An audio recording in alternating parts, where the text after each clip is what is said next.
I was a communist for the FBI.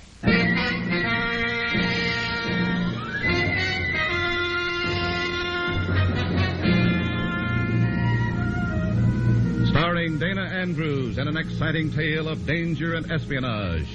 I was a communist for the FBI.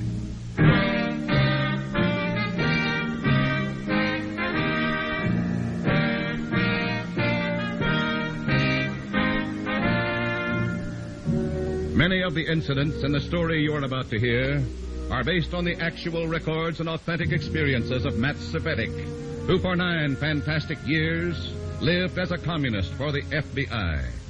Here is our star, Dana Andrews, as Matt Cvetic. 9 years.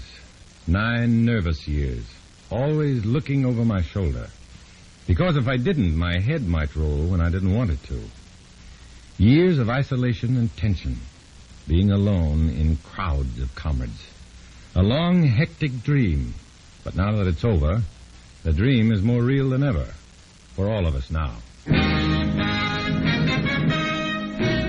In a moment, listen to Dana Andrews as Matt Cvetic, Undercover Man.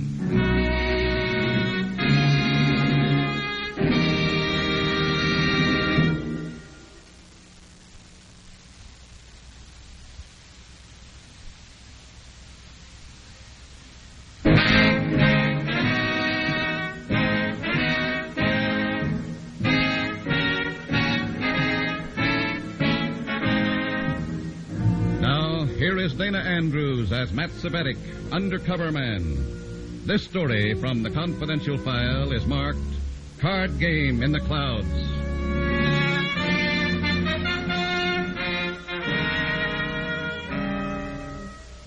The federal courtroom is jammed. There's no stir and no sound in the room except the voice of the attorney for the federal government making his opening to the court. Everybody in the room knows that this matters. This is important. This is part of an enormous struggle for our survival. We listen spellbound. And we shall present witnesses whose testimony will prove beyond any shadow of a reasonable doubt that these defendants, all members of the Communist Party, have been guilty of sedition, seeking the overthrow of the United States government by force, and by force of arms if need be. We are ready to proceed, Your Honor.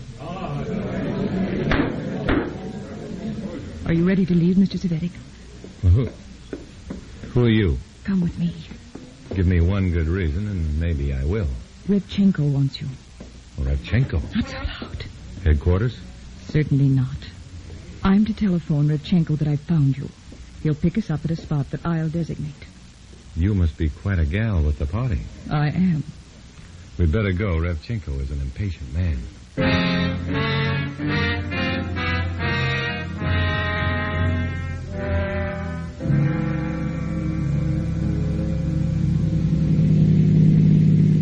Comrade Cvetic, you know that we wish to know at all times where our comrades are and what they're doing.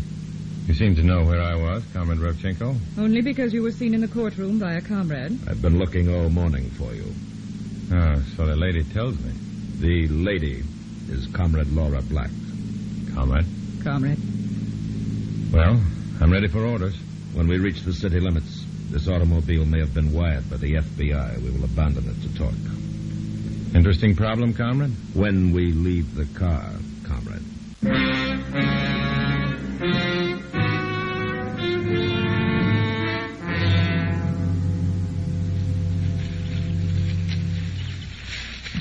Here, this will do.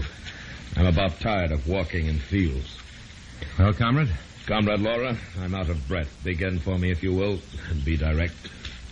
Comrade Cvetic, you and I will meet a plane at Municipal Airport tonight. The plane is from Washington, D.C. Oh. I will meet a man coming off the plane. What about me? You will stay in the background. The man will give me a portfolio, which we will deliver to a comrade in New York City. The Park Lowell Hotel. You will take the night train.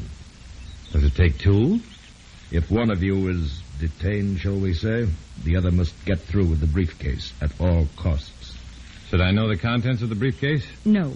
Simply follow orders and to the letter. And the letter is? Exactly. You are to report to a Mr. Penrose at the Park Lowell Hotel tomorrow night, no later. Mr. Penrose has made elaborate and delicate plans for leaving the country Friday night. With the briefcase? Of course. Suppose Laura and I become separated and she has the briefcase. Do I report to Mr. Penrose anyhow? Yes. Empty-handed? Yes. Okay. A good stroke, huh, comrade? Our executing this audacious move during the communist trials when the FBI expects us all to scurry into hiding. Oh, yeah. It's a good time for us to move. You have a revolver, Cvetic? Yes. Take it with you. Take all orders from Comrade Laura.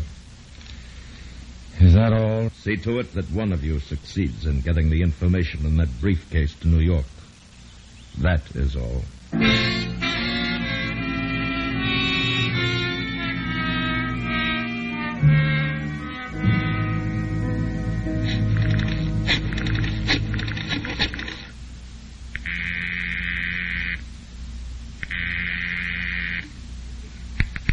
Hello? Mr. Oxford, please. Who's calling, Mr. Oxford? Cambridge. This is Oxford. Go ahead. The boys dragged me out of the federal courthouse this morning for an assignment with all the romantic gingerbread. Mysterious gal, briefcase by plane from Washington, D.C. Gun toting. Hold it. Yeah? Where did you say you're calling from? Pay station, drugstore, 12th and Main. Fool with a sandwich there, and I'll pick you up in exactly 10 minutes. Sound big to you too, Oxford? 10 minutes.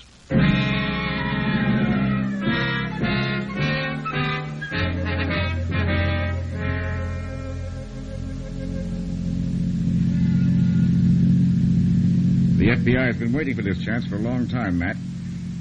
This looks like it. It felt important the second that gal tagged me. Vital information leaks have been occurring in Washington a lot too frequently. We've wanted to know how the commies do it. This looks like a look-in on one of their methods. This could be my big moment. It's peculiar. Why do they want you to report to this Mr. Penrose Friday night, even if you don't have the briefcase with you? For discipline, I suppose. That's what worries me. Matt, we want you to deliver that briefcase. Believe me, I want to deliver it, too. If only as a personal health measure. Keep in touch all the way, Matt. Stay with me, boy, huh? We will. We'll be with you at the train. Sort of.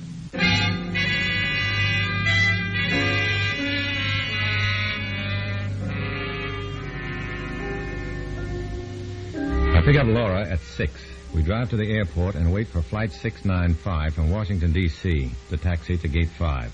A tall man in a flapping topcoat and dark glasses steps out of the plane. He's carrying a briefcase. I crowd the wire fence for a good look, but the girl pushes ahead of me and faces me. Her eyes are cold toward me, but I sense an inner excitement in her manner. But I'm not the guy that's exciting her. Please go inside and wait for me. Why can't I meet the gentleman from across the Potomac? Do as I say, please. You're pretty set on my not seeing your boy up close. And you're set on seeing him close. Why? Just being a good party member is all. More like one of those contemptible FBI plants who are going to testify at the trial. How does that figure? That's a rough remark, Laura. Then please don't intrude until you're needed. Now go. Yes, Sergeant.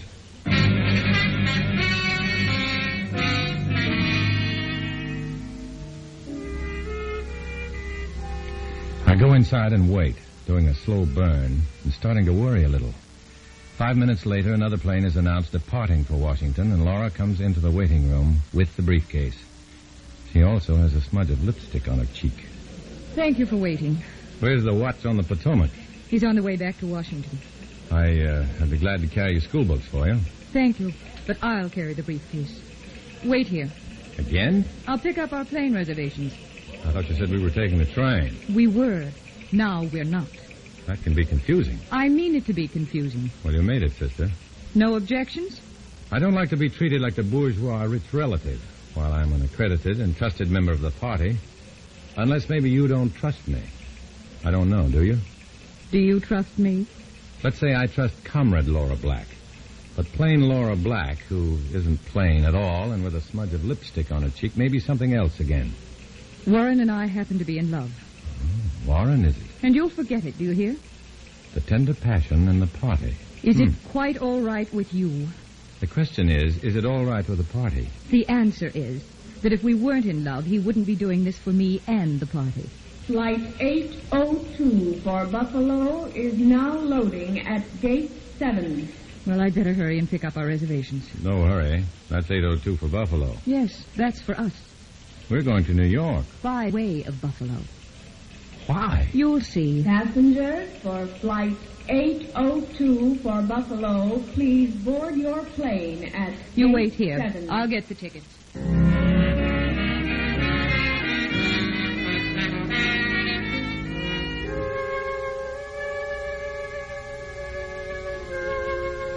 I look around for a telephone booth.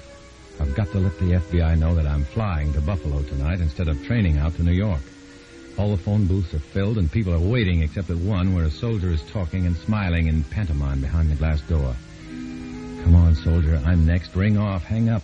Because if that briefcase that Laura Black carries under her arm gets to Moscow, it may wipe that smile off your face for good and for a lot of other guys like you. He keeps on talking. There's the telegraph counter.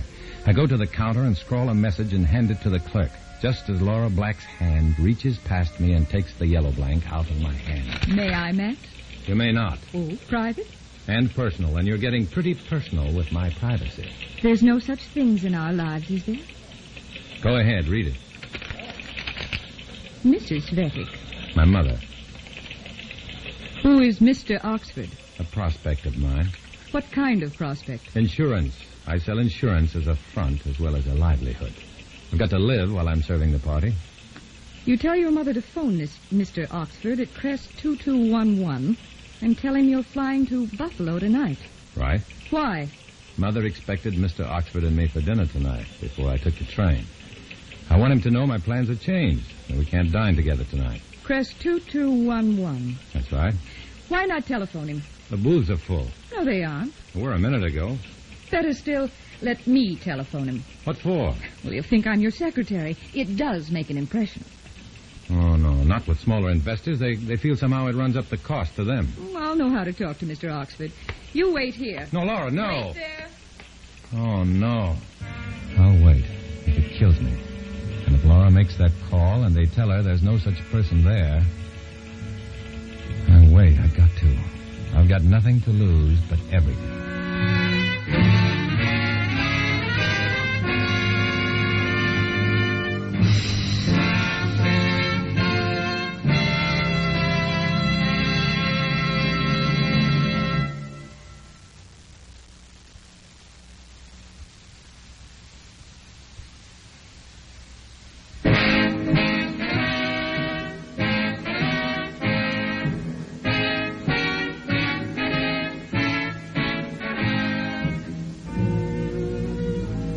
Back to Dana Andrews, starring in I Was a Communist for the FBI, and the second act of our story.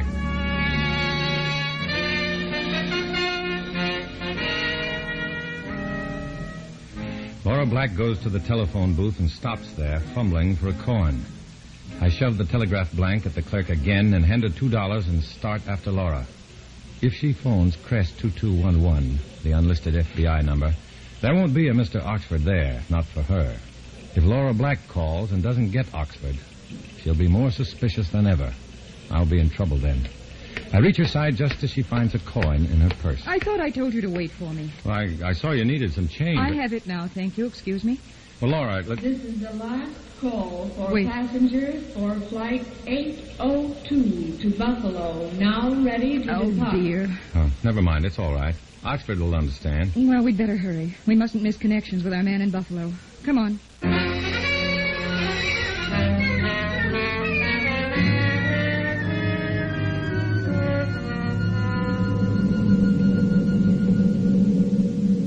In the plane, Laura and I play canasta with cards furnished by the stewardess. The briefcase on her lap serves as a table. On her lap. Somehow, I've never even touched the leather portfolio.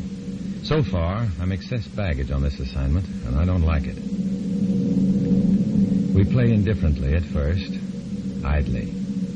Then, as the coveted stack of cards on the briefcase grows larger, the play grows tense and watchful. Strangely, some enormous stakes seem in the balance. Our playing is careful and charged.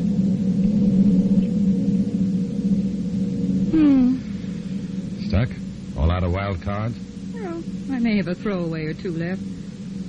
Sure. Fatten a pile for me to take. You don't want the pile, do you? You're ready to go out. Okay, I'm ready to go out. Agreeable monster, aren't you? Play. I just can't help it. I gotta give you the deck. There. I don't know.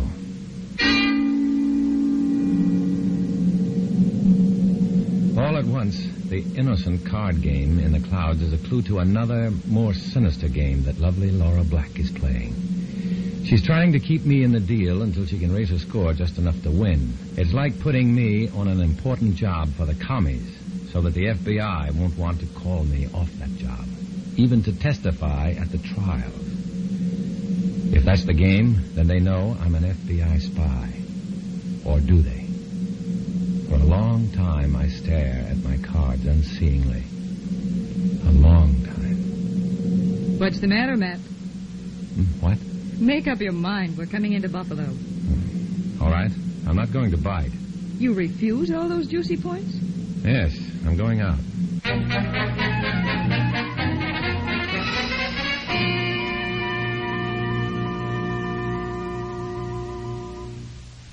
Operator. Well, Operator, I was connected with my party long distance. There's no time to... Hello? Oxford? We were cut off. You say you were calling from Buffalo Airport? Yes, and I want to know if you heard from my mother. I wired her to call you. She called. I recognized her voice and got your message. I wanted to be covered here in Buffalo. Don't worry.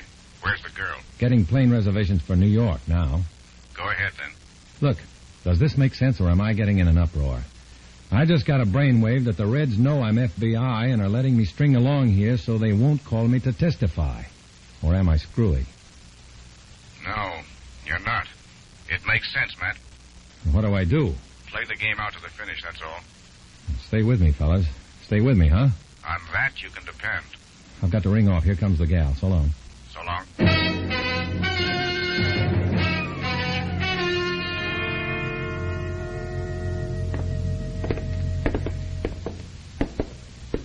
Buffalo American Products Corporation? Baxter and Baxter Law Offices. Fantis and Arbogast. Stop here.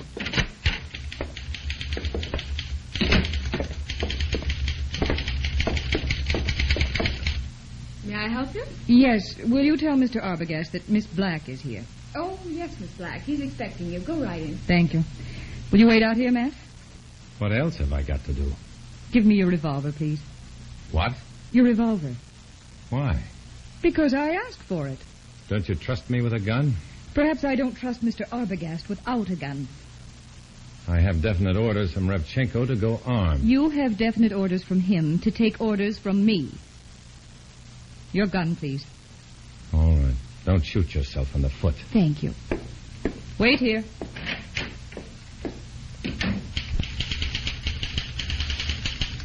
I sit in the small waiting room of Fantis and Arbogast advertising, waiting. The typewriter thumps louder. My heart begins to stumble crazily. Needling perspiration chills my whole body. Panic takes charge. I stand up. Get out of here. Run for it. If I did, would that crisp piqué blouse reach for a gun and start shooting? Nonsense. That best girlfriend of the bride wouldn't shoot anybody. But I don't try to go out. Thanks for waiting. It's been a joy. Here's your revolver. Thanks. Come on.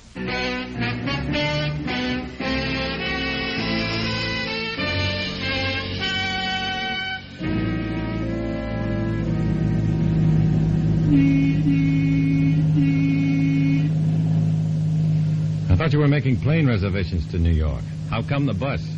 The object is to deceive. Deceive who? The FBI. Yeah? Just for example. Good example. Well, you know they have stool pigeons among us. Yes? Then why do you ask such stupid questions? I happen to be stupid. I wonder. I'm especially stupid about that gun in the waiting room. We won't discuss it. All right. You do all the talking. I want to go to sleep now. I'll take care of that briefcase for you if you I'll like. take care of it, thank you. Good night, Mr. Cvetic.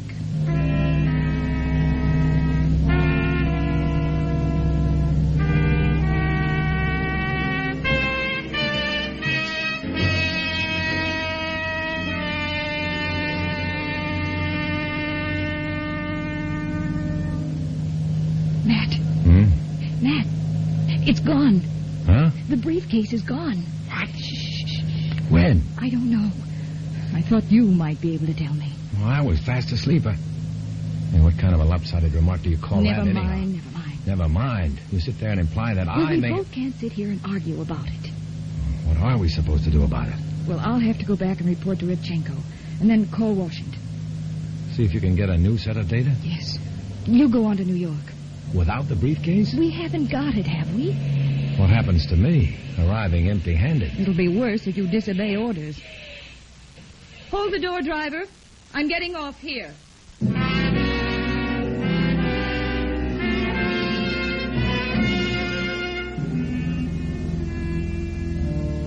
Laura is gone. The briefcase is gone. And we're underway again. In the gloom of the bus, I check the chambers of my gun. The gun is still loaded. That's something. And another thing is that I'm still safe. It's still dark when we roll into New York. I go to the hotel. There's a note waiting for me. Meet me, Pier 11, East River, urgent. No signature. I go outside. My throat is dry and my palms are moist. Meet whom? Why, on a dark, lonely waterfront. Taxi! The bulldog edition of a paper on the driver's seat. The headline says, FBI plant takes stand against accused Reds today. Now, if the Reds suspect me, they can knock me off. And no bearing on the case whatever.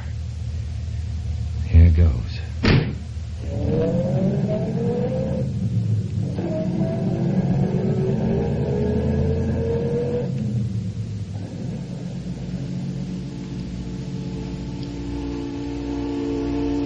Pier 11. The darkest hour before dawn. Waiting behind a stack of packing cases. Waiting. Steps. I slip my revolver from my shoulder holster, slip the safety catch, and wait. A beam of light spears my eyes and I go blind. Blind and wild, and my finger tugs at the trigger. Nothing happens. The gun won't fire. Hold it, Cvetic. Who is it? One of the cartridges might be good. Oh, Oxford. Yeah, I'll take the gun now. You left that note in my box. Sure, I didn't know if you or your comrade contact would check in first. In fact, I couldn't be sure it was you until just now. You can get killed that way. Not with your gun. It's full of blanks. Blanks? That's why Laura took my gun away. Now I'll take it, Matt. They do suspect me, then. If they did, they wouldn't have loaded your gun with blanks. I don't get it. I give up. Our agents checked all landings at Buffalo until they latched onto you and Comrade Laura. They tailed you to Fantis and Arbogast. Advertising. Go on. After you left, we picked up Arbogast on a long-standing illegal immigration raft. They can't possibly connect his arrest with you. And while we were there, we found out that Fantis and Arbogast advertising is a cover for a microfilming laboratory up there. That tiny film thing? Tiny enough to roll up and fit into a cartridge, emptied of powder, and the lead replaced. Yeah. Are you telling me they microfilmed the stuff in that briefcase and put it into the cartridges of my gun? Well, here they are. And they didn't go off, did they? I'm in trouble. Comrade Laura never lost the briefcase on that bus. Our agents were on board watching. She slipped it to a Confederate while you slept. We let them. We'll get them in Washington when they try to put the data back in the files. Yeah, and I'm in trouble. I've got to go back to the hotel and give Mr. Penrose, whoever he is, my gun with those microfilm bullets in it. Right. You got it. Here's your gun back. Well, what about the bullets? It's got bullets with doctored microfilm in them. I've reloaded your gun with FBI prepared ammunition. It'll make the Kremlin very, very happy with you, Matt. And it won't do them any good at all. Feel better? Clever, you bourgeois bloodhounds. Oh, we got to be, or we'd all be in the doghouse. Get going, Matt. You don't want to keep the Kremlin waiting.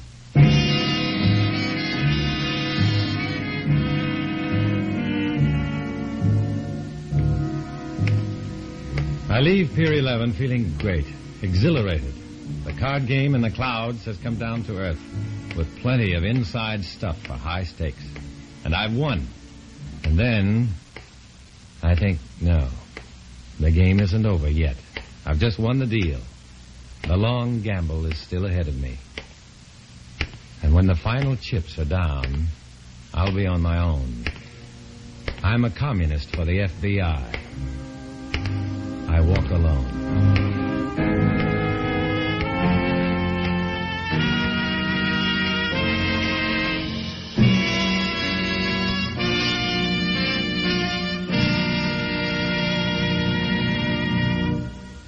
Our star, Dana Andrews, will return in a moment.